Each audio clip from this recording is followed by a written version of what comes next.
मंगलम ज्योतिष केंद्र में आप सभी का हार्दिक स्वागत। आइए देखते हैं क्या हमारे जो शास्त्रों में कहा गया है उसका संबंध क्या हमारे ज्योतिष शास्त्र से बनता है, हमारे ग्रहों से बनता है। जरूर बनता है।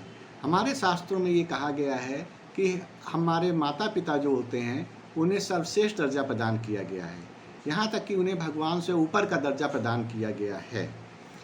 आइए देखते हैं क्या हमारे ज्योतिष शास्त्र के ग्रहों से इनका कुछ प्रमाण निकलता है। माता को हम चंद्रमा से संबंध रखते हैं। चंद्रमा हमारे चौथे भाव से संबंध रखता है और माता का कारक होता है। पिता का कारक सूर्य भगवान होते हैं, सूर्य ग्रह होते हैं, और जो जातक होता है वो स्वयं गुरु ग्रह का कारक होता है क्योंकि वो संतान होता है। अब अगर हमारा माता से अच्छे संबंध होते हैं, अच्छे हम उनको बिहेव करते हैं, उनकी अच्छी सेवा करते हैं, उचित सम्मान देते हैं माता को, तो हमारे चंद्रमा एक्टिव हो जाते हैं। और जब हमारे चंद्रमा और गुरु का कॉम्बिनेशन बन के तैयार हो जाता है हमारी लाइफ में, तो एक गजकेसरी योग का निर्माण होता है। चाहे ये गजकेसरी योग हमारी कुंडली में हो या ना हो, ये डायरेक्टली इनडायरेक्टली इस गजकेसरी योग का प्रभाव हमारे जीवन में पड़ना शुरू हो जाता है जब हम अपनी माता को उचित सम्मान देना शुरू करते हैं, उचित देखभाल करते हैं। और इस गजकेसरी से क्या क्या लाभ होते हैं ये सभी को मालूम है। मकान, संपत्ति, सुख, सुविधाएं, सभी प्रकार की सुविधाएं गजकेसरी से मिलती हैं। इसी प्रकार अगर हम अपने पिता का सम्मान करते हैं, उनका मान, आदर, सम्मान, उनकी बात मानते हैं, तो हमारे सूर्य ग्रह एक्टिव हो जाते हैं। और सूर्य जो है वो सरकार से संबंधित रखता है, तो हमें सरकारी नौकरी और हमें एडमिन की नौकरी तक का सूर्य से मिलती है।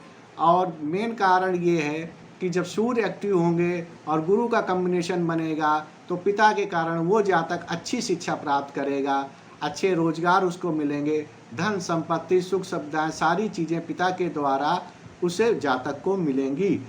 इसी प्रकार के अगर हम अपने भाई का सम्मान करते हैं तो मंगल एक्टिव हो जाते हैं। अगर हम अपने दोस्त का सम्मान करते हैं तो बुध एक्टिव हो जाते हैं। यहाँ तक कि अगर हम अपने दुश्मन का भी सम्मान करें तो हमारे राहु ग्रह एक्टिव हो जाएंगे और हमें अच्छा फल देंगे, खराब फल नहीं देंगे।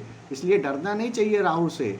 दूसरा सबसे प्रमुख कारण ये, जो हमारे शुक्र ग्रह हैं वो पत्नी से संबंधित रखते हैं, इसलिए हमें पत्नी का विशेष सम्मान देना चाहिए और कभी भी कटु शब्दों का प्रयोग नहीं करना चाहिए।